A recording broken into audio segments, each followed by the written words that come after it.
여러분 안녕하십니까. 추가 확진자 수가 200명대로 내려왔지만 어제가 휴일이라서 검사 건수가 적었던 영향이지 결코 멈칫, 주춤이라는 표현을 쓸 수 없는 상황입니다. 특히 감염 경로를 알 수 없는 이른바 깜깜이 환자 비율이 계속 증가하다 보니 정은경 본부장은 오늘도 환자가 기하급수로 증가할 위험은 여전하다고 경고했습니다. 먼저 김지경 기자입니다.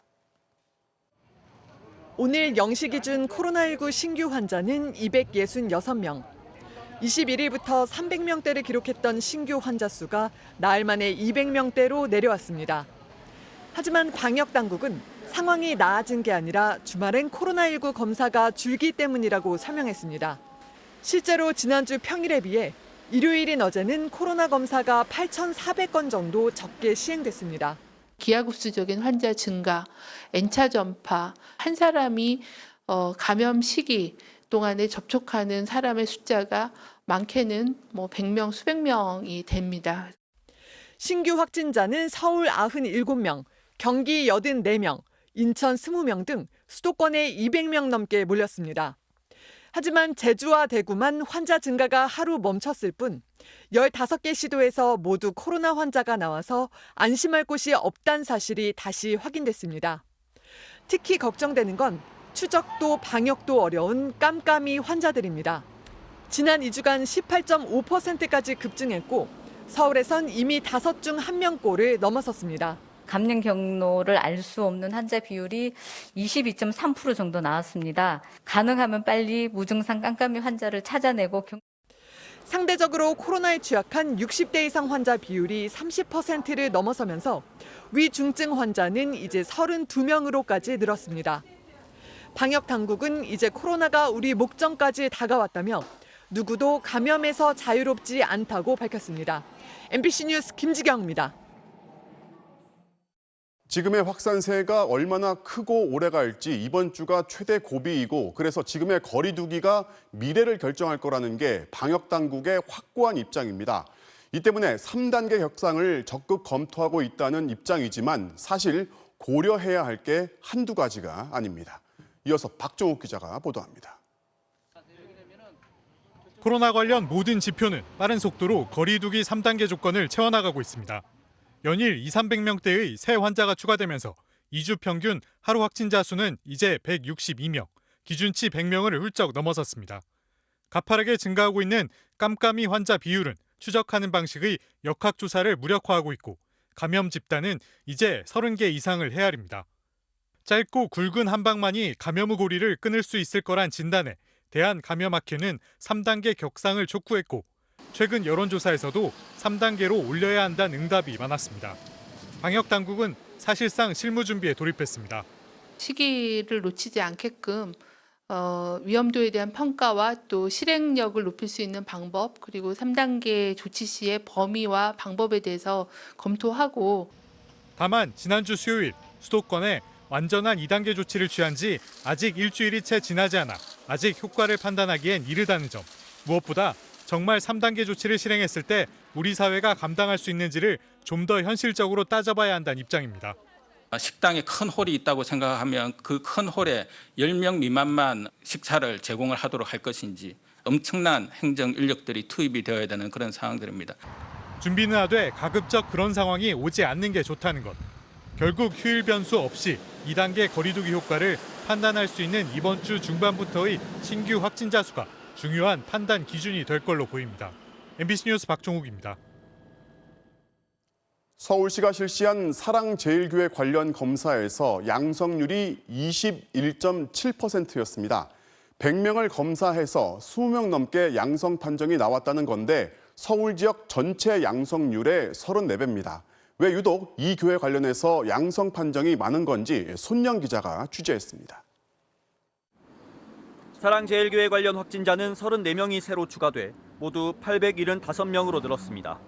이 중 서울 거주자는 504명으로 절반 이상을 차지했는데 진단검사를 받아 확진 판정을 받은 확률인 양성률이 21.7%에 달하는 것으로 나타났습니다. 10명 중 2명이 감염자라는 얘긴데 서울 전체 양성률인 0.64%와 비교하면 34배나 높은 수치입니다. 교인 및 방문자 등 2,162명에 대해 검사하여 양성 470명, 음성 1,667명. 사랑제일교회발 집단 감염은 서울시의 전체 양성률 상승에도 영향을 미쳤습니다. 실제 8월 첫 주 0.56%에 불과했던 양성률은 사랑제일교회 관련 최초 확진자가 나온 12일을 거치며 8배 가까이 폭증했습니다. 사랑제일교회가 그동안 코로나19 방역 수칙을 무시해왔다는 점이 높은 양성률로 드러난 셈입니다. 마스크를 제대로 쓰지 않거나 거리 두기가 지켜지지 않는 예배와 소모임들. 전광훈 목사 자신이 연단에 올랐을 때 마스크를 벗었고 심지어 확진 판정을 받은 뒤에도 마스크를 내린 모습이 포착됐습니다. 이렇게 감염된 사랑제일교회 신도들이 대거 광화문 집회에 참석하면서 전국적 전파의 기폭제가 됐습니다. 8.15 집회 참석자들이 상당수가 있었고 기지국을 중심으로 해서 저희가 명단을 한 5만 명 정도를 파악을 했고 방역 당국은 아직도 검사를 거부하고 있는 사랑제일교회 신도의 경우 본인뿐 아니라 공동체의 안전을 위해서라도 검사에 응해달라고 촉구했습니다. MBC 뉴스 손영입니다. 네, 정부가 종교시설에 대면 예배를 못하도록 막았지만 어제 하루 대면 예배를 하다 적발된 교회만 전국에서 1,000곳이 넘습니다. 정부가 이 교회들은 아예 집합 금지, 즉 일시적으로 문을 닫도록 하는 행정명령을 검토하고 있습니다. 양소연 기자입니다. 경기도 용인의 한 교회. 예배당 안에는 20여 명의 교인들이 모였고 담임 목사는 연단 위에서 마스크를 벗은 채 설교를 했습니다. 온라인 예배뿐만 아니라 대면 예배까지 함께 진행한 겁니다. 정부가 이러고저러고 하지만 우리가 여기에 대해서 교회가 그대로 그냥 수련하고 따라가는 이 정도로 끝나면 안 돼요. 오늘 저와 여러분이 목숨 걸고 예배 드릴 수 있어야 돼요. 영상으로 예배할 수 있다면서도 현장 예배의 중요성을 강조했습니다. 여러분의 가정에서 영상으로 예배 드릴 수 있습니다. 그러나 지금 이 예배 현장에 임하는 영적인 감동, 영적인 느낌, 성령이 운행하시면서 이 현장에 역사하시는 것에 대해서는 눈으로 그냥 보고 들을 뿐이지. 서울에서도 17곳의 교회에서 대면 예배가 진행됐습니다. 서울 중구 동문교회와 동대문구 청량리 감리교회, 구로구 서울 서남교회와 서초구 사랑하는 교회가 포함됐습니다. 항상 믿음, 신앙, 양심의 자유대로 하라고 했으니까 목사님은 그냥 예배를 목사님으로서 하시고 교인들은 양심으로 찾아오시고. 어제 하루 경기도에서 424곳, 인천 378곳, 부산에선 270곳, 충남에서도 751곳 등 전국에서 1,800곳이 넘는 교회가 대면 예배를 하다 적발됐습니다. 방역당국의 지침을 아랑곳하지 않은 교회들의 지자체는 대대적인 행정조치를 예고했습니다. 대면 예배를 진행한 17개 교회에 대해서는 해당 자치구와 함께 위반 내역을 상세히 조사하여 집합 금지 명령 등 행정 조치하겠습니다. 또 방역 지침을 위반할 우려가 있는 교회를 중심으로 점검을 이어갈 계획입니다. MBC 뉴스 양소연입니다. 광화문 집회 관련해서 확진자가 계속 늘고 있지만 연락이 되지 않거나 검사를 거부하는 이들도 아직 많습니다. 서울시가 검사의 참여를 유도하기 위해서 이름도 묻지 않는 익명 검사를 도입하기로 했습니다. 남효정 기자입니다. 서울 성동구청 직원이 광복절 집회 관련 검사 대상자에게 코로나19 검사를 받으라고 안내를 합니다. 검사 받으면 한번 알려주시고 또 음성 나오시면 저희 쪽에 한 번 더 알려주시면 저희가 이렇게 계속 전화하는 일은 없을 것 같아요. 전화를 받지 않는 경우엔 문자를 발송합니다. 지금까지 서울시 25개 구청 직원들이 이렇게 연락을 취한 인원은 무려 7,000명에 달합니다. 하지만 응답하지 않거나 심지어는 고의로 검사를 거부하는 사람이 여전히 1,303명이나 됩니다. 서울시는 검사율을 높이기 위해 지난 5월 이태원 클럽발 집단 감염 때 도입했던 익명 검사를 실시하기로 했습니다. 실명 검사가 원칙이지만 신상 공개를 원치 않는 분들은 휴대폰 번호만 적고 검사를 받으실 수 있습니다. 서울시는 지난 15일 집회가 열렸던 정오부터 오후 5시까지 광화문 일대에 30분 이상 머물렀던 1,577명의 명단을 확보했습니다. 이 중 집회 참석이 유력한 1,800여 명에 그들의 가족과 지인 등 5,500여 명이 검사를 받았습니다. 무응답자와 검사 거부자에 대해 서울시 각 구청은 내일부터 경찰과 함께 직접 방문해 검사를 촉구할 예정입니다. 끝까지 검사에 응하지 않는 사람에 대해선 확진 시 고발과 함께 치료 비용 전액은 물론 방역 비용의 구상권을 청구하겠다고 밝혔습니다. MBC 뉴스 남효정입니다. 지난 광복절 종로 보신각 앞에서 열린 민주노총의 기자회견 참석자 중에서도 확진자가 나왔습니다. 어디에서 감염됐는지는 아직 파악 중이지만 정부는 일단 이날 광화문 근처에서 진행된 모든 집회의 참석자들한테 검사를 받으라고 요청했습니다. 신수아 기자가 보도합니다. 지난 8월 15일 서울 종로구 보신각 앞 민주노총이 주최한 8.15 노동자 대회에 주최 측 추산 1,800여 명이 모였습니다. 원래 신고했던 기존 집회를 서울행정법원이 기각하자 약식 기자회견으로 바꿔 열렸습니다. 민주노총은 코로나19의 어려움 속에서도 우리 노동자들은 자주와 평등의 투쟁을 멈추지 않을 것입니다. 이날 집회에 참가했던 민주노총 조합원 가운데 기아차 화성지회 조합원인 40대 남성이 그제 코로나19 확진 판정을 받았습니다. 사랑제일교회 확진 신도를 포함해 광화문 집회에 참석했던 확진자가 연일 늘어나자 민주노총은 내일까지 집회 참가자 전원에 대한 검사를 마치기로 했습니다. 오늘 오전까지 확인된 부분은 대상 조합원의 60%가 검사를 받았습니다. 1명 조합원이 양성 판정을 받으셨고 나머지 조합원들은 음성으로. 방역당국은 기자회견에 참가한 조합원이 어디에서 감염됐는지를 정확히 파악하고 있습니다. 다만 서울시 등은 안전조치를 위해 광화문 인근에서 열린 모든 집회 참가자들이 코로나19 검사를 받아야 한다고 했습니다. 위험도에 따라서 추가 조치에 대한 방침을 결정할 예정이어서 서울시와 협의를 하고 있습니다. 다만 서울시는 이제 사전 안전을 위해서 참석자에 대한 검사 권고를 하고 있는 그런 상황입니다. 방역당국은 광화문뿐 아니라 도심권에서 열린 집회 참가자들은 증상 유무와 상관없이 진단검사를 받아달라고 밝혔습니다. MBC 뉴스 신수아입니다. 대전, 세종, 충남권에서는 한 온라인 매체 기자 한 명이 확진 판정을 받으면서 파장이 만만치 않습니다. 의심 증상이 시작되고 일주일 동안 취재 활동을 했는데 담당하는 관청이 워낙 많다 보니까 주요 기관의 시설이 줄줄이 폐쇄되고 이 기자와 동선이 겹치는 세종시장과 국회의원 6명이 격리에 들어갔습니다. 김태욱 기자가 취재했습니다. 이번에 확진된 인터넷 매체 기자는 지난 23일 양성 판정을 받았지만 기침과 인후통 등 의심 증상이 나타난 건 이보다 일주일 앞선 16일이었습니다.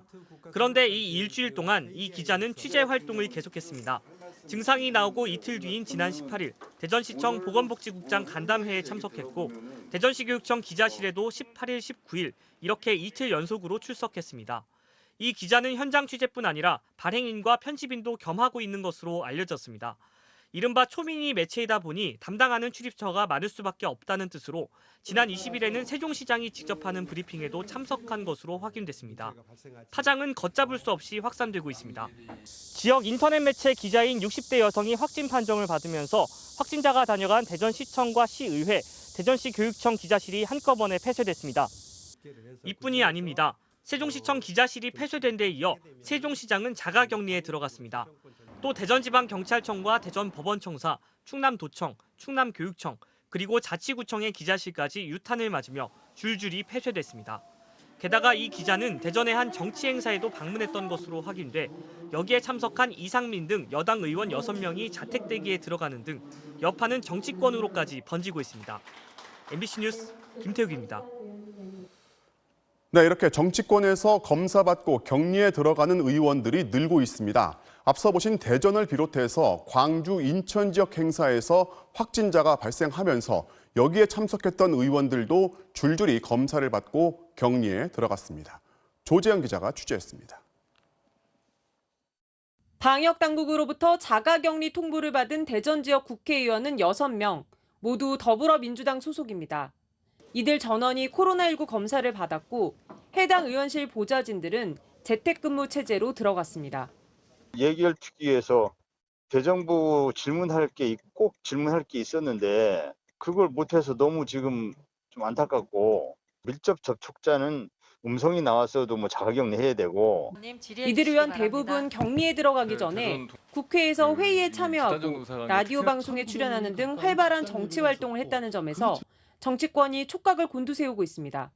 지난 17일 민주당 의원들이 다수 참석한 광주 김대중 컨벤션센터 행사에도 확진자의 방문 사실이 확인돼 참석했던 의원들이 줄줄이 검사를 받았습니다.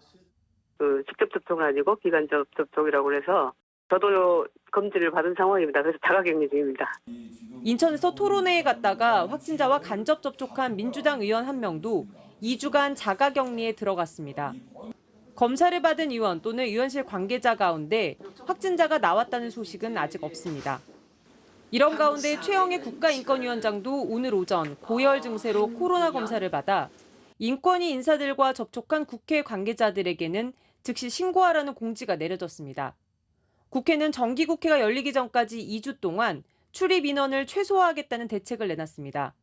외부 방문객의 국회 출입이 내일부터 완전히 금지되고 국회 직원 등 상주 인력들에게도 재택근무제와 유연근무제가 확대 적용됩니다. MBC 뉴스 조재영입니다.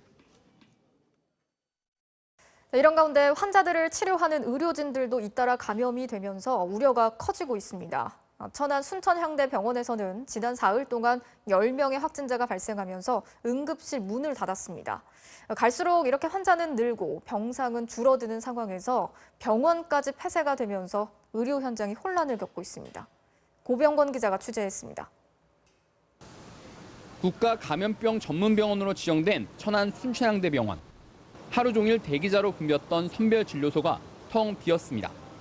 이 병원 의료진들이 잇따라 확진되면서 오늘 하루 외래 진료가 전면 중단된 겁니다.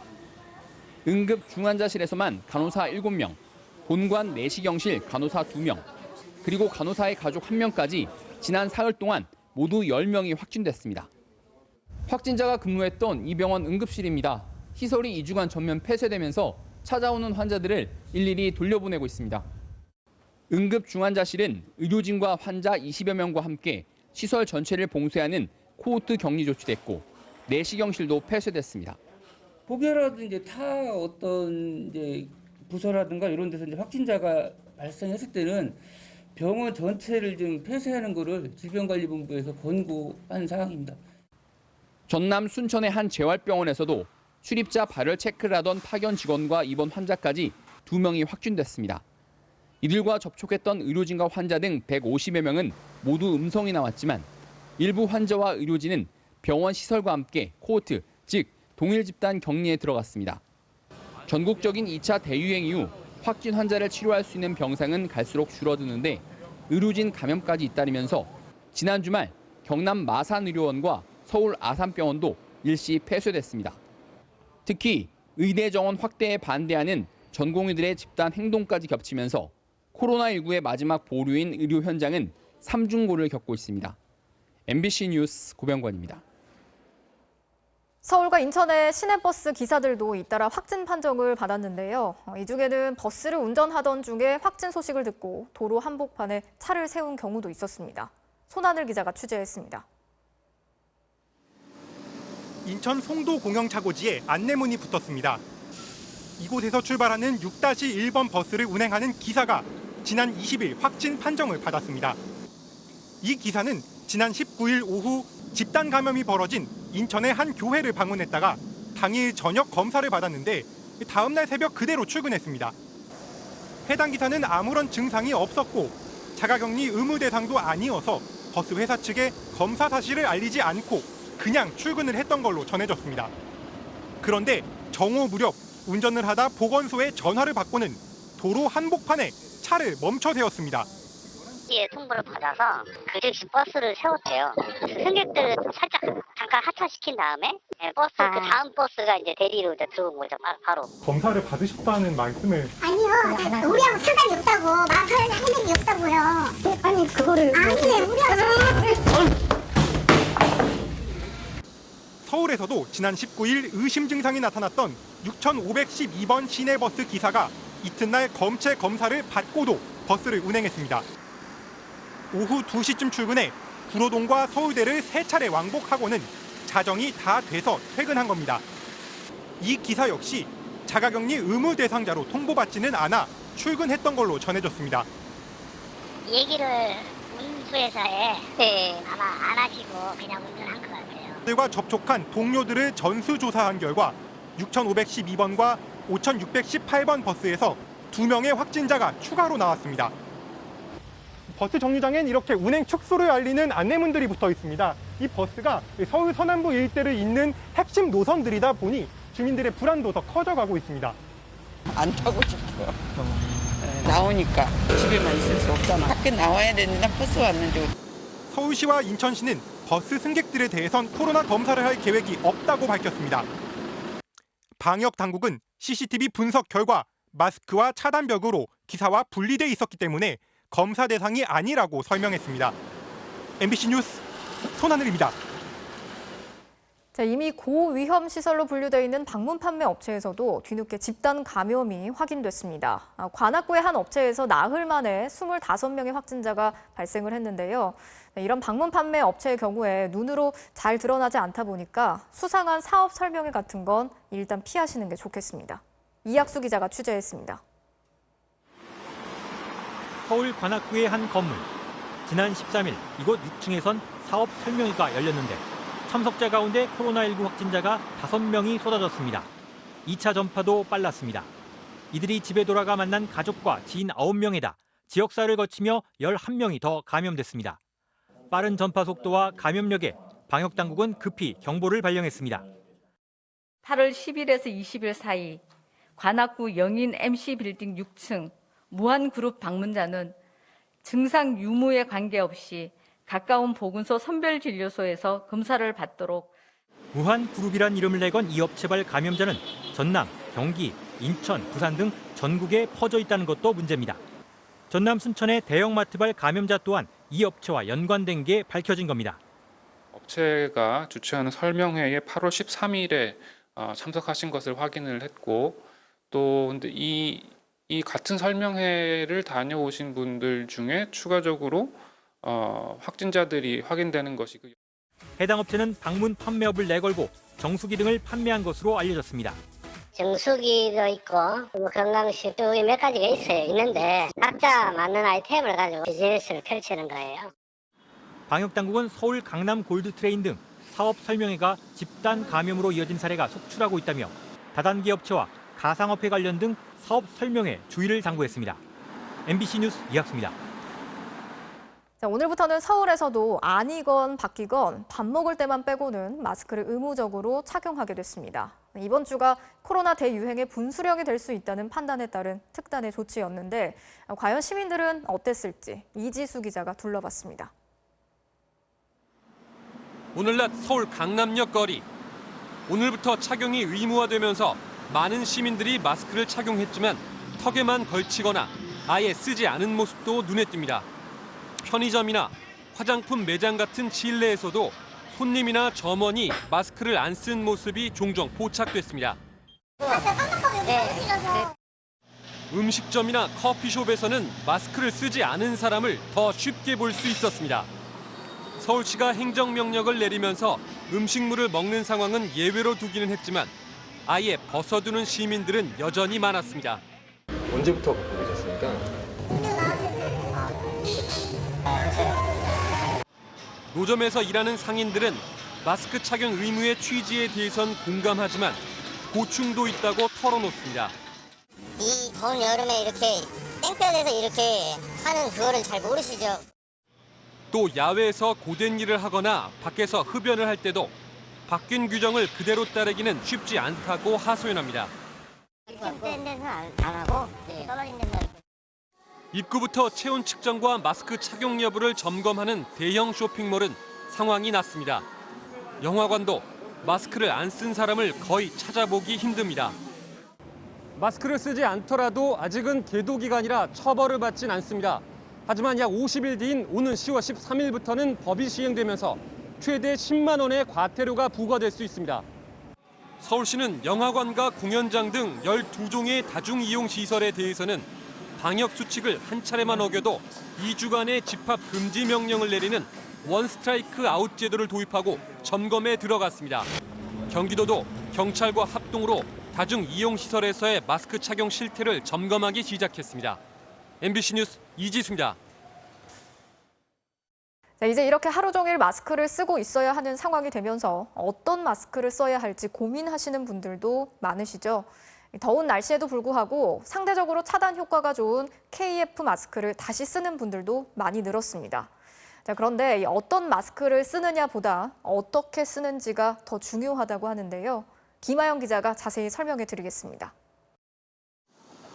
가만히 서 있기만 해도 땀이 줄줄 흘러내리는 날씨. 하지만 이 더위 속에서도 보건용인 KF94, 적어도 KF80 이상 마스크를 쓴 사람이 적지 않게 보입니다. 잠식대 쓸 때는 일반 마스크를 썼는데 이번에 한 번 더 심해지면서 일반 마스크보다는 이게 좀 더 안전하다고 생각이 들어서. 보건당국의 실제 실험 결과를 보면 크기 0.5 마이크로미터 정도의 바이러스 침방울의 경우 면 마스크에선 20% 정도만 차단되고 KF-AD 침방울 차단용이나 치과용은 방수 기능에 의존해 침방울을 막는 반면 KF80이나 94는 그 이름에서 알 수 있듯 80%에서 94%의 차단율을 보입니다. KF80 이상의 마스크가 보다 확실한 차단 효과를 주는 건 사실입니다. 더구나 치과용 마스크의 경우 침방울 차단 성능이 검증된 것부터 그렇지 않은 것까지 다양하기 때문에 불안하다면 보건용 마스크를 쓰는 게 안전합니다. 필터가 사용이 됐는지 여부를 저희들이 반드시 확인을 하고 있는데 상품들 같은 경우에는 저희들이 허가를 하고 있지 않기 때문에 천차만별이라고 알고 있는데요. 그러나 차단율이 아무리 좋은 보건용도 엉성하게 착용하면 효과를 보기 어렵습니다. 코와 턱을 밀착하지 않으면 감염된 침방울이 충분히 들어올 수 있습니다. 얼굴에 얼마나 잘 밀착을 시킬 수 있는 모양과 구조를 갖고 있느냐에 따라서 예방할 수 있는 효과가 좀 달라요. 착용 방법이 정확하지 않거나 손위생이 안 되면 감염의 위험을 높이거든요. 어떤 마스크를 쓸지 고민하기 전에 제대로 쓰는 게 더 중요하다는 겁니다. 식약처는 더운 여름철 숨쉬기 힘들어 자꾸 걷는 것보다는 침방울 차단용이나 치과용을 얼굴에 밀착해 착용하고 기침이나 목이 아픈 호흡기 증상이 나타난다면 무조건 KF80 이상을 쓰라고 권고했습니다. 코와 입을 내놓는 이른바 턱스크도 절대 금물. 음료를 흡입하는 순간 외엔 마스크를 써야 하는 카페 방역 수칙에도 익숙해져야 합니다. MBC 뉴스 김아영입니다. 자, 이런 가운데 나흘째 파업을 이어가고 있는 전공의들에 이어서 오늘부터는 전임의들까지 가세를 하면서 의료 대란이 현실이 되고 있습니다. 환자들은 수술이 미뤄져서 발을 동동 구르고 있는데 정부와 의사협회 아직까지 접점을 찾지 못하고 있습니다. 이미 의사가 충분히 많아서 충원할 필요가 없다는 의료계의 주장, 박윤수 기자가 따져봤습니다. 72살 최장암 환자의 아들 A씨. 서울의 한 대학병원으로부터 다음 주로 잡아둔 수술 일정이 의사 파업으로 무기한 연기됐다는 통보를 받았습니다. 수술 어시스턴트가 부족하고 그리고 수술 이후에 케어해줄 사람이 없어서 수술을 진행을 할 수가 없다. 그렇게 통보를 받았고 병원은 대안이 없다고 말합니다. 판단한 보호자분들 같은 입장에서는 어처구니가 없는 일이기는 한데 저희가 근데 어떻게 할 수가 없어요. 다음 달에도 어머니의 수술을 장담할 수 없는 A씨는 암담할 따름입니다. 본인들의 어떤 의견 주장 때문에 다른 사람들의 생명이 위협받는 현실이라고 생각합니다. 침착하려고 굉장히 노력하고 있는데 사실은 말도 안 되는 상황이죠. 온라인에서도 수술은 물론 입원이나 검사 일정이 미뤄졌다는 하소연들이 잇따르고 있고 청와대 청원까지 등장했습니다. 현장에서는 이미 의료 대란이 시작된 겁니다.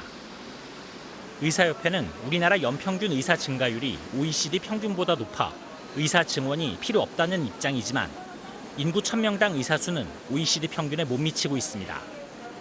의사협회는 또 지역의사제와 공공의대 도입이 의료질 저하로 이어질 것이라고 주장하지만 지금과 똑같은 의사 양성 시스템에서 지역의사가 나오는데 왜 의료질이 떨어진다는 건지 명확한 설명이 없습니다. 결국 의사협회가 전체 의사 수가 늘어나는 것을 막으려고 파업에 나섰다는 비난이 거세지고 있습니다.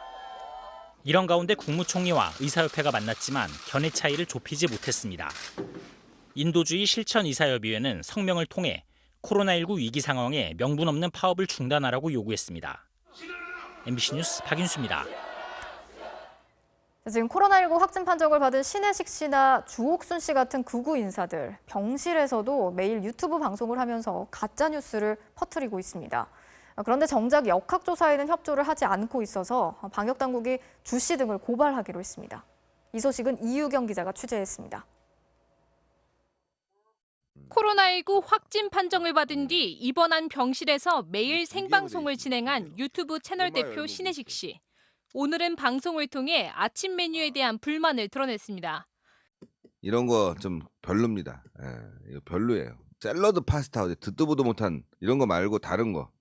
오늘 저녁에는 탕 없습니까? 탕. 좀 얼큰하게. 자신이 치료받고 있는 생활치료센터가 정치 수용소라며 아프지도 않은 자신을 양성 판정이 나왔다는 이유로 가뒀다고 강변하기도 했습니다. 이게 정치범 수용소라서 사상검증까지 혹시 하는 것이 아닌가. 뭐 혹시 문재인 만세! 뭐 이렇게 3번 외쳐줘야지만이 풀어주는 게 아닌가. 그런 뭐 걱정이.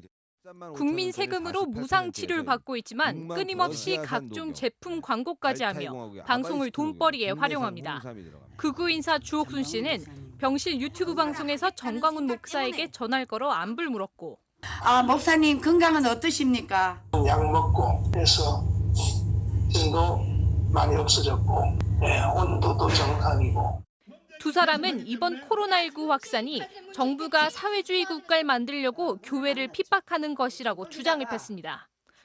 대한민국을 사회주의 나라, 다시 말해서 낮은 단계 연방제를 통해서 1국가 2체제를 거쳐서 북한으로 가자고 하는.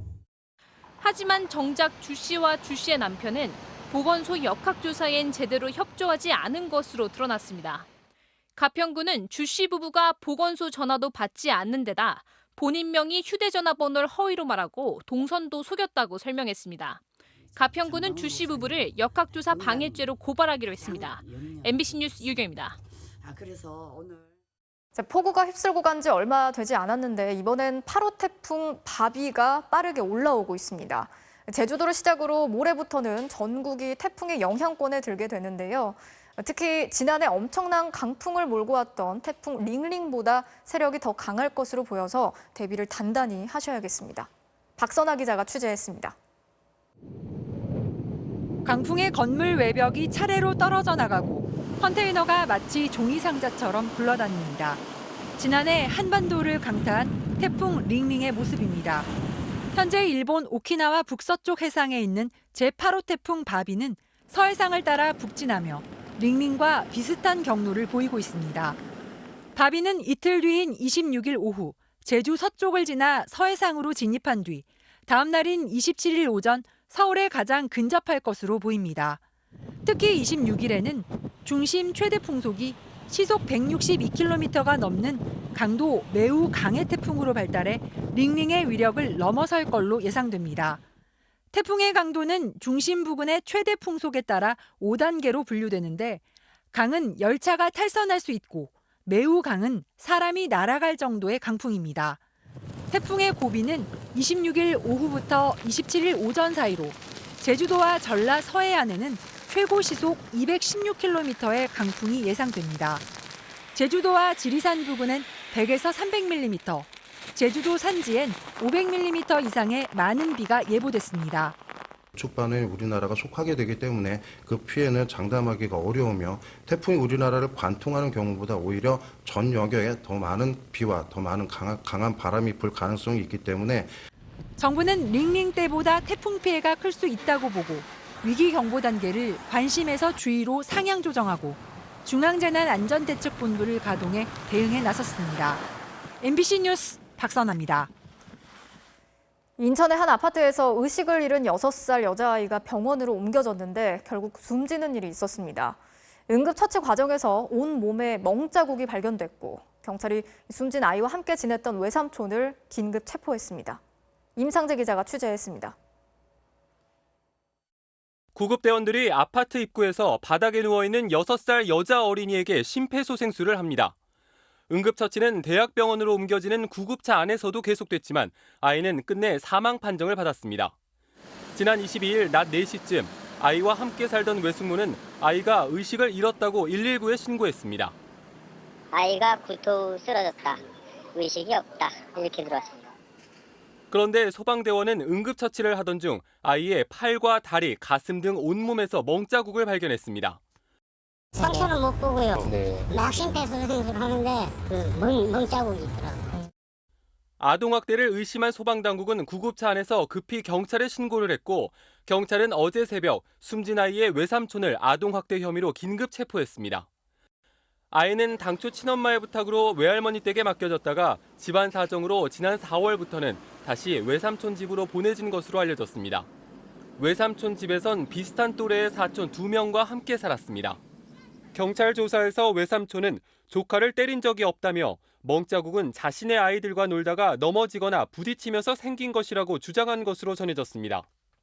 경찰은 국립과학수사연구원에 시신 부검을 의뢰했지만 사인은 알 수 없다는 1차 구두 소견이 나왔습니다. 경찰은 정확한 사인과 함께 아동학대 여부를 조사할 계획입니다. MBC 뉴스 임상재입니다. 미국 식품의약국 FDA가 코로나19 완치자의 혈액을 이용한 혈장 치료제 사용을 긴급 승인했습니다. 트럼프 대통령은 극찬을 했지만 전문가들은 아직 성급하다는 반응이 많습니다. 한수연 기자가 보도합니다. 공화당 전당대회를 하루 앞둔 일요일, 미국 FDA가 코로나19 완치자의 혈장을 이용한 치료제를 긴급 승인했습니다. 트럼프 대통령은 직접 발표에 나서 역사적인 일이라고 치켜 세웠습니다. This is a powerful therapy that transfuses very, very strong antibodies from the blood of recovered patients to 하지만 정작 FDA 국장은 유망하다고만 했을 뿐 확실한 치료법이라고 자신하지 못했습니다. It's a promising treatment. It's not. You couldn't say it's very effective just yet. If you're one of those 35 out of 100 people who these data suggest or show survive as a result of it, this is pretty significant for that. FDA는 혈장 치료를 받은 코로나19 환자 2만 명을 분석한 결과 80세 이하 환자의 경우 사흘 안에 사망률이 35% 감소했다고 밝혔습니다. 하지만 미국 내 전문가들 사이에선 아직 완성되지 않은 치료제란 의견이 많습니다. Because there's no randomized arm to placebo, we don't know for sure the magnitude of the benefit. That's the problem with this. CNN 보도에 따르면 미국 미네소타에서 실시된 혈장 치료 시험에선 투여 사흘 뒤 중증 환자의 8.9%가 숨졌고 나흘 후엔 12%의 환자가 사망했습니다. 이 때문에 트럼프 대통령이 성과를 내세우기 위해 성급하게 승인했다는 지적도 나오고 있습니다. Absolutely. I think what is alarming most people in the medical field is the fact that it does appear that politics is pushing science. 미국 FDA는 지난 3월 트럼프 대통령이 극찬한 말라리아 치료제 하이드로클로로퀸을 코로나19 치료제로 긴급 승인했다가 3개월 만에 취소한 바 있습니다. 현재 코로나19 치료제로 사용되는 건 렘데시비르와 덱사메타손 정도인데 중증 환자의 사망률을 낮추는 데는 일부 도움이 됐지만 일반적인 치료 효과는 아직 검증되지 않았습니다. 우리나라는 최근 혈장 치료제의 2단계 임상시험을 승인한 상태입니다. 그러나 미국이든 한국이든 혈장 치료제는 혈장 확보가 최우선인 만큼 대량 생산이 어렵다는 문제가 있습니다. 백신과 치료제 개발의 소식은 계속 들려오고 있지만 아직은 그 어느 것도 확실한 효과를 장담할 순 없는 상황입니다. MBC 뉴스 한수연입니다. 곧 지급 결정이 나는가 싶던 2차 재난지원금을 두고 여권이 속도 조절에 들어갔습니다. 지금은 방역에 집중할 때라는 건데요. 누구한테 얼마를 줘야 할지 지금의 확산세를 더 지켜봐야 파악할 수 있다는 겁니다. 그런데 이낙연, 이재명 두 대권 주자는 서로 입장이 달랐습니다. 이준범 기자가 보도합니다. 급물살을 타는 듯했던 2차 긴급 재난지원금 논의에 일단 제동이 걸렸습니다. 방역의 절대 고비인 이번 주, 소비 활성화도 중요하지만 바이러스 확산 차단에 더 집중해야 한다는 것이 당정청의 논의 결과였습니다. 는 일단 이번 주에 방역을 집중하는 것이 최우선이다 하는 쪽의 의견이 모아졌고요.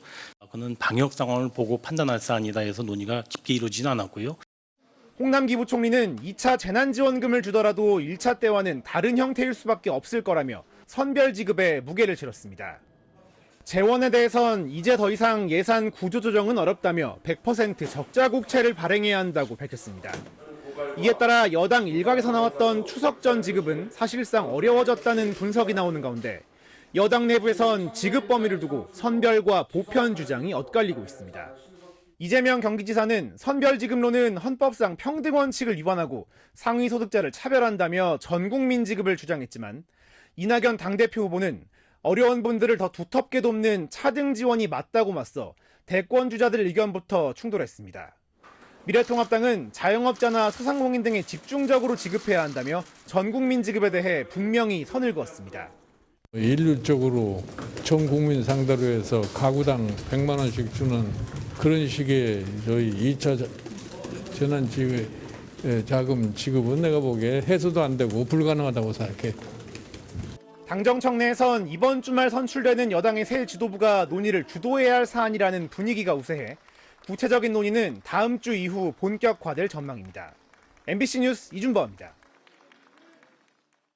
일본 아베 총리가 일본의 역대 총리 중 가장 오래 재임하는 기록을 세웠습니다. 하지만 지지율도 최악의 상황인데다 오늘 일주일 만에 또 예고 없이 병원에 다녀오면서 조기 퇴진설은 갈수록 번지고 있습니다. 도쿄에서 고현승 특파원이 보도합니다. 2012년 2차 집권 후 2799일. 일본 총리 중 최장기 재임 기록을 세운 오늘 아베 총리는 출근 대신 일주일 만에 다시 병원을 찾았습니다. 今日は先週の検査の結果を詳しくお伺いをし、そしてまた追加的な検査を行いました。 비서관과 측근들도 나서 건강엔 문제가 없다고 입을 모았습니다. 하지만 집무실에서 피를 토했다는 보도로 불거진 건강 이상설은 좀처럼 가라앉지 않고 있습니다. 지병 악화로 약이 안 듣게 돼 일종의 혈액 투석 치료를 받았다. 암이 발견됐는데 선친과 같은 췌장암이거나 대장암이라는 소문이 정치권에 돌고 있다는 보도도 나왔습니다.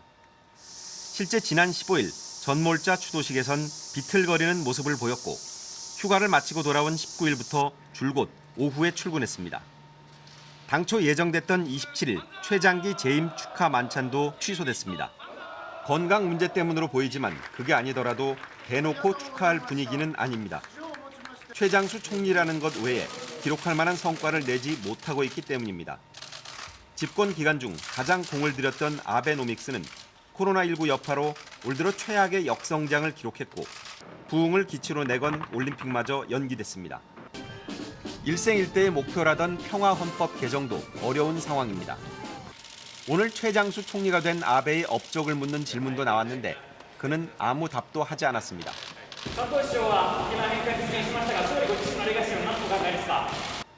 하지만 최대 정적인 이시바 전 자민당 간사장이 모든 여론조사에서 후임 총리 1순위로 꼽히고 있어 마음 놓고 자리를 내놓을 수도 없는 상황입니다. 아베 총리는 이르면 이번 주 안에 기자회견을 가질 예정인데 자신을 둘러싼 건강 이상설, 조기 퇴진설에 어떤 입장을 내놓을지 주목됩니다. 도쿄에서 MBC 뉴스 고현승입니다. 일상생활에서 나오는 일회용품 쓰레기가 크게 늘면서 수도권 매립지에 비상이 걸렸습니다. 이대로 계속 가게 되면 반입량을 초과해서 쓰레기를 더 이상 받을 수 없게 되고 결국 쓰레기 대란까지 올 수도 있는 상황입니다. 이재민 기자가 현장 취재했습니다. 15톤 대형 트럭이 쓰레기 산 위에 또 쓰레기를 쏟아붓고 있습니다. 서울과 경기, 인천에서 밤새 수거한 쓰레기입니다. 오늘 이곳에 버려진 쓰레기만 3만여 톤, 트럭 900대 분량 쓰레기산이 또 생겼습니다. 일회용품 사용량의 증가가 매립으로 이어진다면은 현재 같이 매립 용량이 급속도로 줄어들고 이렇게 수도권에서 나온 생활 쓰레기는 지난 2015년 46만 톤에서 재작년 70만 톤을 넘었고 지난해엔 78만 톤에 달했습니다. 특히 올해는 코로나19 영향으로 일회용품 사용이 늘어난 반면 재활용품 단가는 떨어지다 보니 선별업체에 팔지 못한 재활용품이 더 많이 쌓이는 상황입니다. 코로나 때문에 예전에는 중국, 유럽 쪽에서 납품이 안 돼서 가격이 떨어지면 동네에서 할머니, 할아버지들 주워 가던 게 안 주워 가거든요. 저희는 더 들어와요. 이 때문에 쓰레기량을 조금이라도 줄이기 위해 올해부터 반입 총량제를 시행했지만 쓰레기 배출이 많은 서울 강남구를 포함해 이미 지자체 10곳이 한도를 넘었고 이대로라면 올해 37곳이 총량제를 위반하게 됩니다. 이들 지자체에는 총 135억 원의 추가 수수료 외에 5일 동안 반입 중단 조치도 내려질 예정이어서 자칫 쓰레기 대란이 일어날 수 있습니다. 문제는 축구장 140여 개 크기의 매립지가 다 차고 나면 더 이상 쓰레기를 묻을 곳이 없다는 겁니다. 인천에 있는 수도권 폐기물 매립지의 사용 연한은 오는 2025년까지입니다. 이제 5년밖에 남지 않았지만 아직도 수도권 폐기물 매립지 대체 부지를 찾지 못하고 있는 상황입니다. 설계와 공사에 들어갈 기간을 감안하면 연말까지 대체 부지를 선정해야 하지만 공모조차 시작하지 못했습니다. 지금 매립지의 남은 땅에 쓰레기를 더 묻자는 서울시와 경기도의 느긋한 기대와 달리 인천시는 기한이 끝나면 매립지 사용을 중단하겠다는 입장입니다. MBC 뉴스 이재민입니다. 자, 이어서 오늘 이 뉴스 전해드리겠습니다. 전 세계적으로 코로나19가 다시 확산되고 있는 상황에서 진원지로 알려진 중국 우한에서는 대규모 맥주 축제가 열렸습니다. 10만 명의 관광객이 몰렸는데 거리 두기는커녕 마스크 쓰기도 지켜지지 않아서 논란이 되고 있습니다. 여러 사람이 마스크를 쓰지 않은 채 모여 앉아 맥주를 마시고 어깨가 닿을 정도의 거리에서 공연을 즐깁니다. 여기를 봐도 저기를 봐도 사람들로 북적이는 이곳은 코로나19의 진원지, 중국 우한에서 열린 맥주 축제 현장. Hi guys, you can choose whatever you want. 일주일 동안 진행된 축제에는 무려 10만 명이 다녀갔습니다. 因为第一天准备的不是很充分啊，半个小时全部卖单，包括不光是酒，酒还是比较多的，特别是一些食品类的。 수많은 인파 속에서 거리 두기는 지켜질 리 만무. 어머니가 아이의 마스크를 벗겨주는 아찔한 모습도 포착됐습니다. 이 소식이 알려지자 전 세계 네티즌들은 감염 재확산을 우려하기도 하고 사람들이 고통받는 것을 볼 때마다 화가 난다. 책임은 묻을망정 자중해야 하는 게 아니냐는 등 비판의 목소리가 큽니다. 하지만 정작 축제 현장에 온 사람들은 별로 신경 쓰지 않는 모습입니다. 很多地方走一下，发现大家都每个人都是已经把那个整个人来的那种恐惧或者说不好的人都已经放下来了。 Since this be a festival happening, I feel like it's a great opportunity to tell the people in other cities in China, say Wuhan is fine and we are definitely fine, doing it well. 우한시 역시 문제가 없다는 입장입니다. 앞서 우한에 있는 한 워터파크엔 수천 명이 몰려 풀파티를 즐기기도 했죠. 세계보건기구 WHO가 코로나19 하루 최다 확진자 수를 발표한 날이었습니다. 중국 언론은 엄격한 방역에 대한 보상이다. 경제적으로 다시 살아나고 있다는 것을 보여준다는 평가를 내놨습니다. 전 세계 코로나19 재확산 속도가 빨라지면서 확진자 수가 2,300만 명을 넘어선 상황. 하지만 중국 보건당국은 8일 연속으로 본토 발병 사례는 없다고 밝혔습니다. 오늘 이 뉴스였습니다.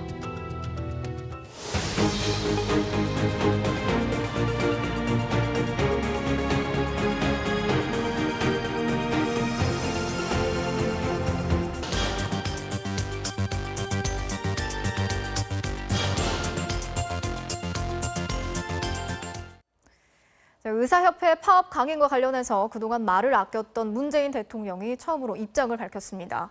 국민의 생명을 담보로 한 집단 행동은 자제해달라. 그래도 실력 행사에 나선다면 단호하게 대응하겠다고 경고했습니다. 이정신 기자가 취재했습니다. 정부와 의사협회의 대화를 지켜보며 말을 아끼던 문재인 대통령이 처음으로 의료계가 예고한 집단 행동에 대해 자제를 당부하고 나섰습니다. 코로나 확산 저지에 국가적 역량을 모아야 할 상황에서 국민의 생명을 담보로 하는 집단 행동은 결코 지지받을 수 없습니다. 정부가 의사정원 확대 추진을 일단 유보한 만큼 의사협회도 먼저 위기 극복에 동참하고 그 뒤에 대화로 해법을 찾아도 되는 거 아니냐는 겁니다. 그래도 의협이 실력 행사를 하겠다면 정부도 단호히 대처하겠다 경고했습니다. 정부는 국민의 생명권을 보호하기 위해서라도 휴진, 휴업 등의 위법한 집단적 실력 행사에 대해서는 단호하게 대응할 수밖에 없습니다. 문 대통령의 이 같은 경고엔 최악의 상황만큼은 피하자는 위기의식이 깔려 있습니다. 문 대통령은 지금의 코로나 확산세를 막지 못하면 사회적 거리두기를 3단계로 올려야 하는데 그러면 일상이 정지되고 일자리가 무너지고 막대한 경제적 타격은 물론 의료체계가 붕괴될 수 있다고 우려했습니다.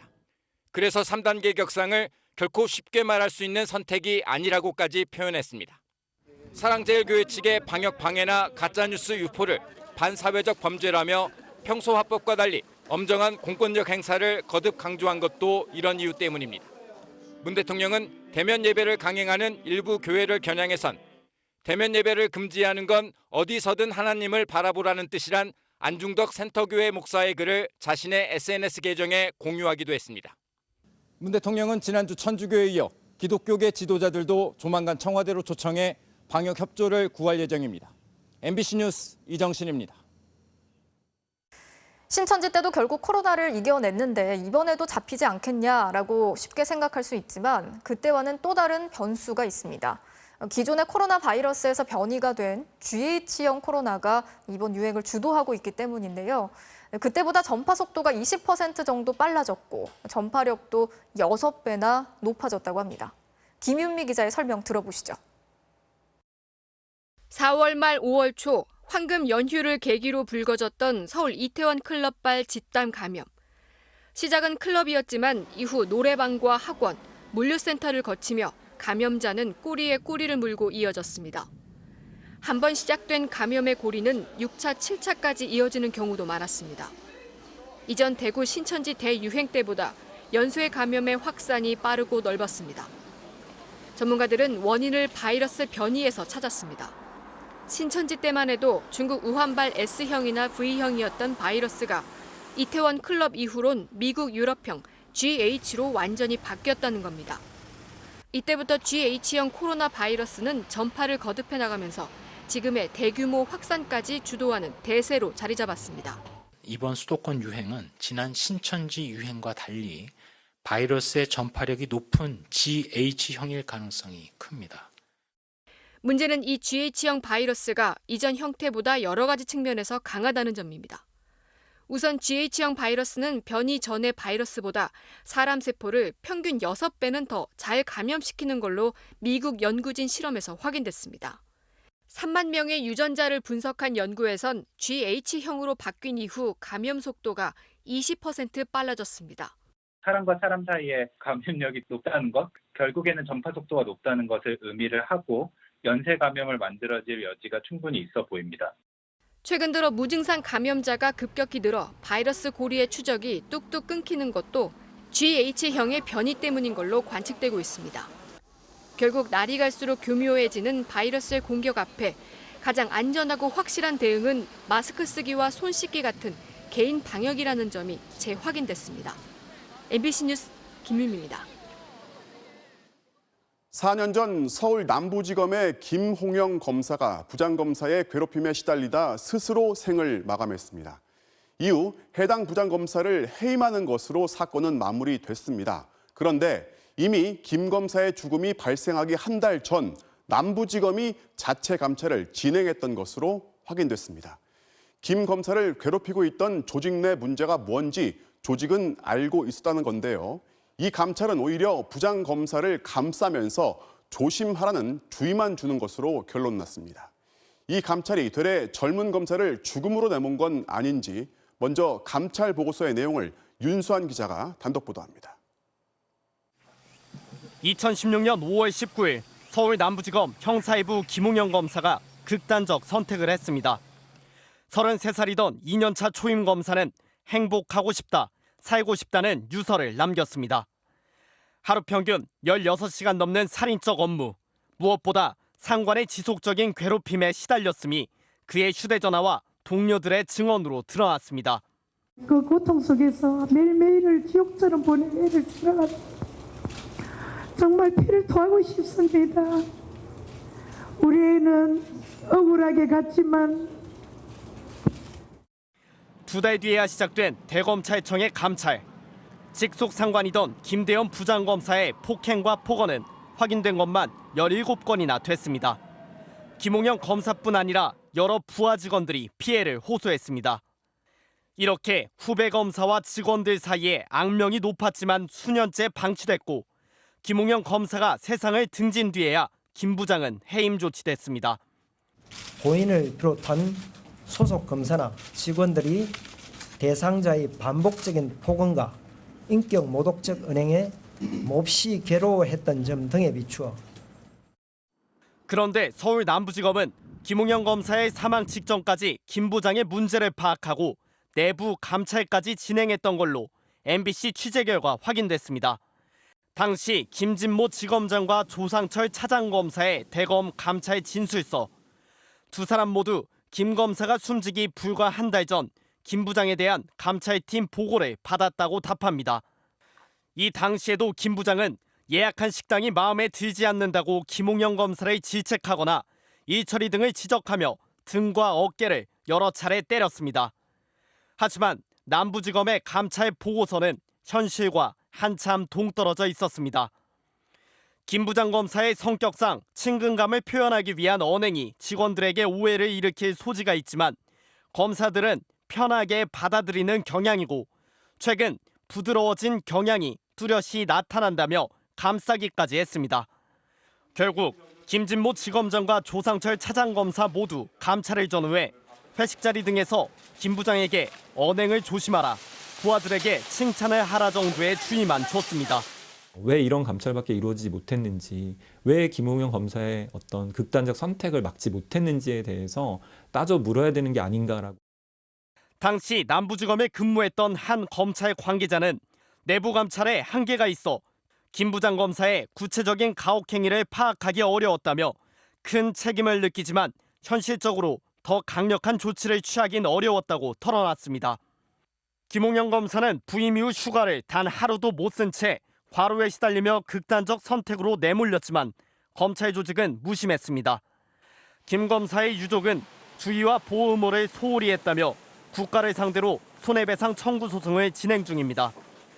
하지만 정부는 답변서에서 김 검사가 정신적 고통을 극복하기 위한 적극적인 개선 노력 대신 극단적인 선택을 했기에 국가의 책임이 제한된다고 밝혔습니다. MBC 뉴스 윤수환입니다. 제19만 감싸는 그들끼리의 감찰은 이렇게 끝났습니다. 과연 검찰 내부에는 자정 기능이 없는 건지, 또 형사부 검사의 생활이 어떻길래 이 젊은 검사의 죽음을 막아내지 못한 건지 전직 검사들의 쓴소리를 통해서 알아보겠습니다. 법에도 없는 승진 제도를 만들어서 치열한 경쟁을 유도를 하는 거예요.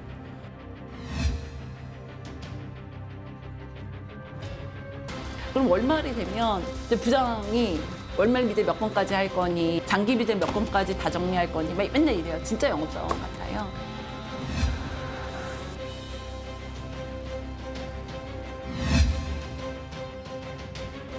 사실 그 소문 자체가 법무부 과장을 했을 때 이제 그런 문제점들이 좀 부각이 됐었던 것 같고요. 그래서 이제 남부로 갔을 때도 위에서도 그런 것을 충분히 인지는 했을 것으로 보여지는데, 형사 일부 산하에서 이제 감찰 기능을 담당을 하는데요. 옆에 부서 부장인데 감찰이 사실상 이게 될까?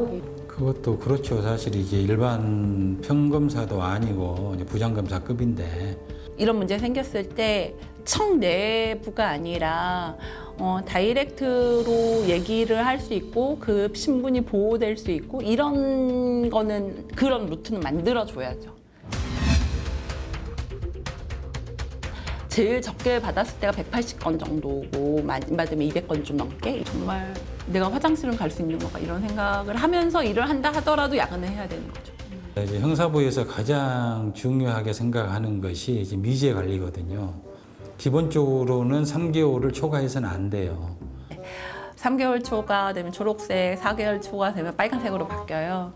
그러면 첫 번째 페이지는 최근 접수니까 그래도 나름 검정색인데, 이렇게 2페이지, 3페이지 가면 이제 정말 크리스마스 트리처럼 초록색, 빨간색 막 불이 쭉 들어와 있나, 그때부터 막 숨이 막히는 거죠. 드라마 속의 검사는 한 컷만 가지고 맨날 고민하고 그거 갖고 뛰어다니지만 머릿속에서 계속 돌아가는 사건들이 최소 몇 수십 건 이상은 있는 거잖아요. 형사부 검사들의 업무가 너무 과중하다 보니까, 근데 이제 경찰에서 불기소 의견으로 송치, 경찰 의견과 같다게 해가지고 그냥 기재동으로 떼요. 사법경찰관이 작성한 의견서 기재와 같음, 이렇게 한 줄만 써서. 그렇게 업무를 처리하다 보면은 사건이 실체적 진실과 다르게 처리될 수가 있잖아요. 그러면 그 피해는 결국은 고스란히 국민들한테 돌아가는 거죠. 그냥 뭐 경찰에서 원대로 처리를 하다 보면은 검찰 제도가 존재할 필요가 없는 거죠. 그러면 각종 기술이 들어가요. 형식적으로 다른 청에 이송을 시키면요. 사건부에서 사라지거든요. 전산이. 그래서 생각을 해보면 당사자는 고소해놓고 나 사건 처분 언제 나나 그랬더니 검사가 다른 청에 보냈대. 5개 청 막 이렇게 돌고 고소한 지 2년 이렇게 지나도 사건 처리가 안 되고 고소인은 정말 숨 넘어가고 이런 일들이 있을 수밖에 없어요. 그런 방식으로라도 사건 수를 줄이라고 강요하는 제도 자체에 문제가 있는 거거든요. 워낙 처리하는 사건이 많기 때문에 검사 개개인의 입장에서 봤을 때는 무죄 사건 수가 굉장히 늘어나요. 결정을 받게 되고 형사부 검사들은 계속 불리해져 가는 거예요. 송치 사건을 열심히 잘 처리했다. 한 달에 200건. 하지만 누굴 뭐 구속한 적도 없고 인지를 한 적도 없다. 그냥 너는 아무것도 하지 않는 사람이구나. 직접수사를 할 수밖에 없었던 것은 소위 말하는 복잡한 사건들이 있잖아요. 뭐 뇌물 사건이라든가 뭐 경제사범 사건이라든가 그게 너무 확대가 돼버린 거죠. 이제 오히려 그게 본연의 임무인 것처럼 사회적으로 각광을 받고 나중에 인사에서도 유리하고 하다 보니까 본래적인 기능은 상실을 하고 그냥 거기 가려고 치열한 경쟁이 이루어지는 거죠. 개인적으로 그런 말을 들은 적도 있어요. 특수부 회식할 때 이렇게 우연인 것처럼 가서 같이 껴서 회식도 한번 해야 되지 않냐. 뭐 특수부장이 나를 알아야 언제 한번 이렇게 나를 데려가 줄 수도 있으니까. 그리고 제가 듣기로는 뭐 이게 평가 지표가 몇 가지가 있는데 어떤 지표에 가중치를 두냐에 따라서 서열이 수시로 바뀌어요. 그건 결국 뭐냐면은 인사권자 마음이라는 거죠. 내 인사권을 갖고 있는 평가권을 갖고 있는 부장차장, 검사장에게 충성을 안 할 수가 없어요. 안 할 수가 없고. 그러니까 기준도 모르는데 그럼 기분을 맞춰야 되는 거 아니에요? 그냥. 그래서 사실 검사는 검찰총장하고 검사로만 구분이 돼 있어요. 부장이니 뭐 차장이니 검사장이라는 것은 그냥 보직에 불과하거든요. 법에도 없는 승진 제도를 만들어서 치열한 경쟁을 유도를 하는 거예요. 가장 법률적인 기관에서 가장 비법률적인 인사 행태를 하고 있는 거예요.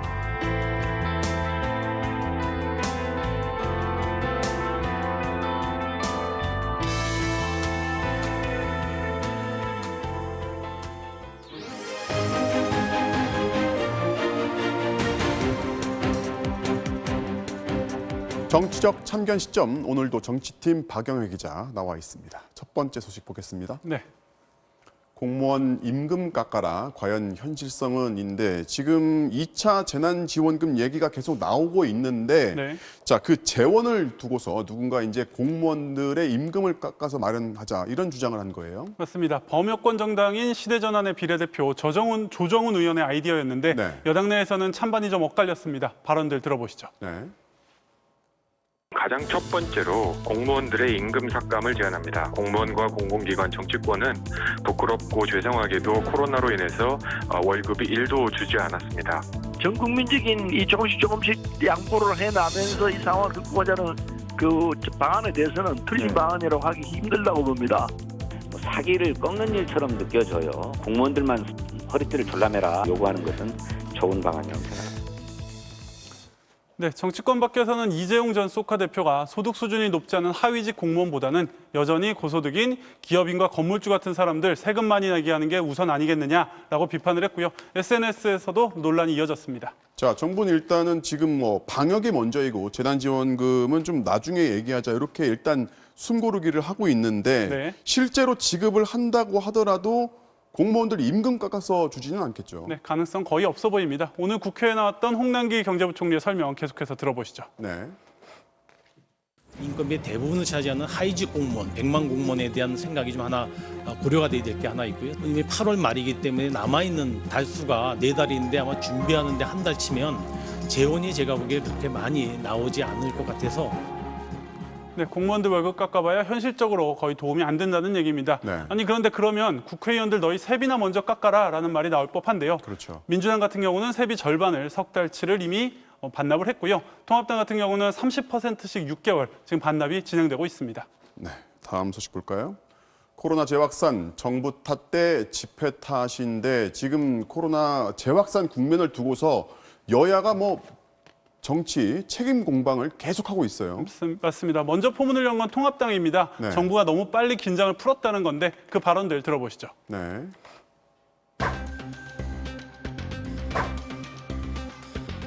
코로나가 소강 상태를 보이자 정부는 각종 방역 조치를 완화하고 여행과 소비를 장려하는 등 방심했고 코로나는 터져나갔습니다.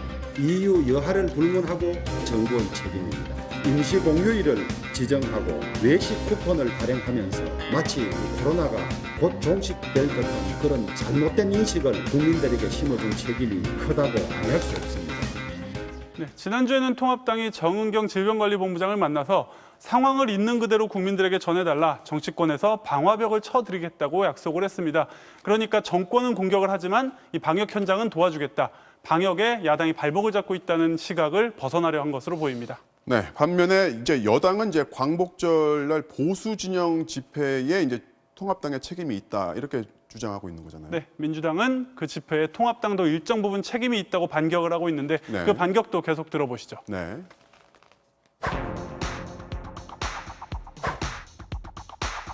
광화문 집회 참가자에게 지금이라도 진단검사를 받을 것을 강력히 권고해 줘야 합니다. 그토록 어려운 일인지 많은 국민은 미래통합당이 전광훈 교회의 반국민적, 반사회적 행태와 방역, 방해 행위를 비판하지 않는 것이 아니라 비판을 못하는 것으로 생각하고 있습니다. 책임을 피하려 한다면 과연 국민이 납득할 수 있겠습니까?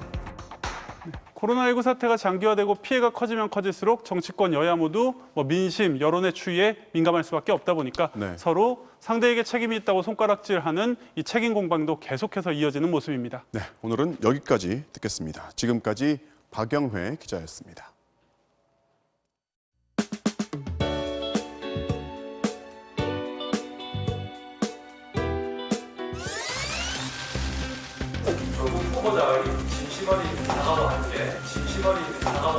작심하신 듯한 발언들이 많이 하셨고요.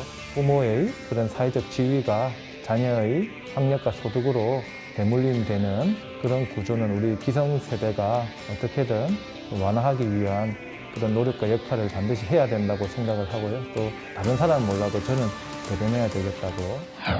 금태섭 전 의원 한 개인에 관한 문제가 아니라 우리 헌법상 대단히 중요한 문제이고 위성정당을 만드는 것은 국민에 대한 도리가 아닙니다. 이제 문자를 2-3천 통씩 이렇게 받고 하면은 조금 심리적으로 위축이 될 수 있죠. 그럼에도 불구하고 99명이 예라고 하더라도 혼자라도 아니요라고 말할 수 있는 용기가 국회의원으로서 가장 중요한 덕목이 아닌가.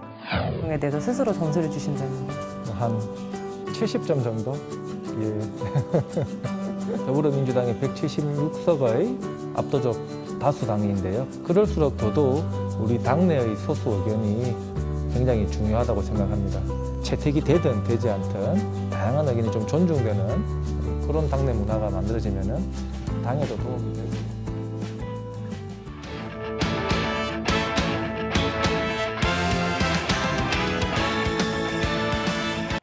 메이저리그 괴짜하면 이 선수 빼놓을 수 없죠. 마운드에선 상대에게 큰 소리로 사인을 알려주기도 하고 연타석 홈런을 칠 정도로 타격 솜씨도 뛰어난 휴스턴의 그레인키인데요. 오늘은 86km짜리 아리랑 볼로 화제를 모았네요. 이명진 기자입니다.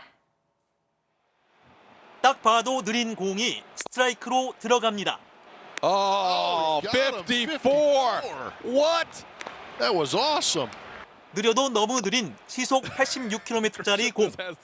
느닷없이 허를 찔린 타자도 웃음을 터뜨립니다. 다음 이닝엔 그라운드에 털썩 주저앉아 마운드 정비 작업을 지켜보고 있는 이 투수. 메이저리그의 실력파 괴짜 그레인키입니다.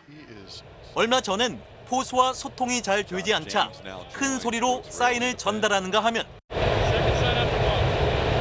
Oh my. Everybody knows what sign they're doing with now. Second sign up for two. This is incredible. 코로나19로 인한 거리두기 실천을 위해 자신의 선발 등판 경기에서 더그아웃 대신 관중석에서 마운드를 오가다가 문을 열지 못하는 황당 웃음도 선사했습니다. Oh my gosh, y'all, he can't get out of this thing. He's locked. 하지만 이런 엉뚱함이 전부는 아닙니다. 과감한 주루 플레이는 물론 싸이 영상을 받은 커쇼에게 홈런을 치고 연타석 홈런을 때려낸 적도 있을 정도로 타격 실력까지 자랑하는 야구 천재입니다. Well, he has struck out 10 through 5 innings and homered twice. 빅리그 17년 차의 38살 베테랑 잭 그레인키. 올해도 6경기 평균 자책점 2.29의 특급 호투로 외자 천재의 매력을 뽐내고 있습니다. MBC 뉴스 이명재입니다. K리그의 극장골 전문 선수죠. 시우타임이란 별명을 가진 송시우 선수가 최하위 인천의 새로운 희망으로 떠올랐습니다. 손장훈 기자입니다.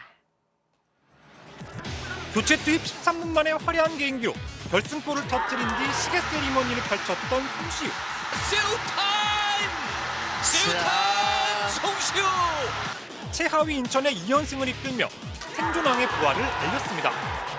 진짜 많이 스트레스 받았는데 이렇게 중요한 순간에 골이 들어가서 더할 나위 없이 행복한 것 같아요.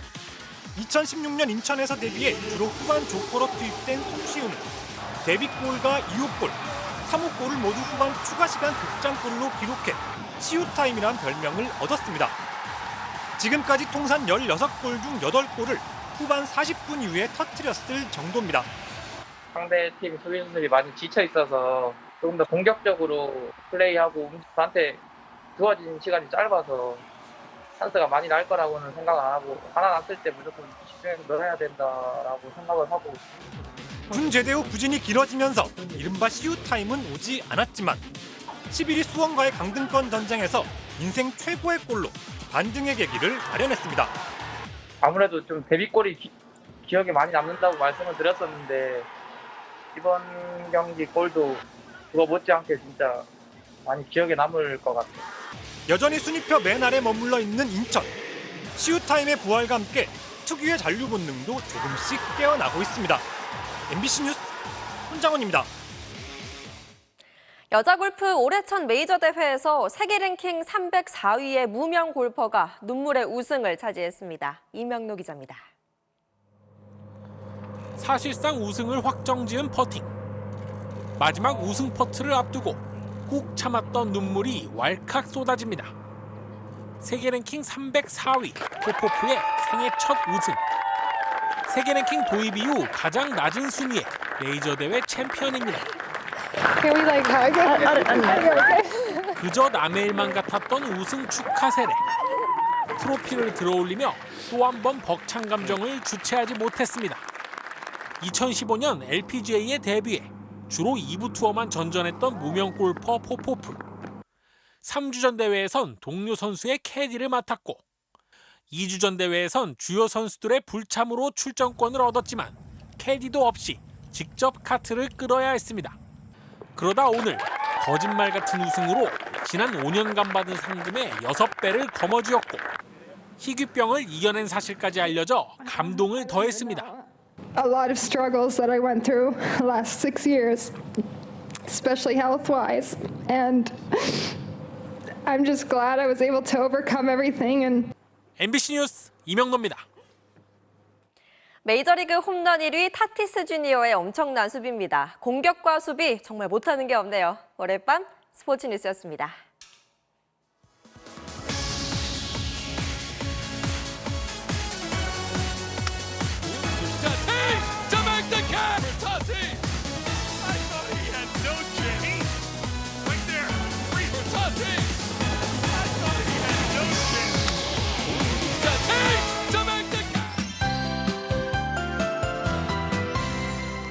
내일까지 내륙은 폭염만 계속됩니다. 서울을 비롯한 대부분 지방 일제히 폭염특보가 발효 중인 가운데 대구의 낮 기온은 35도까지 치솟겠고 서울과 전주 33도 안팎, 제주 서귀포시도 낮에는 31도까지 오릅니다.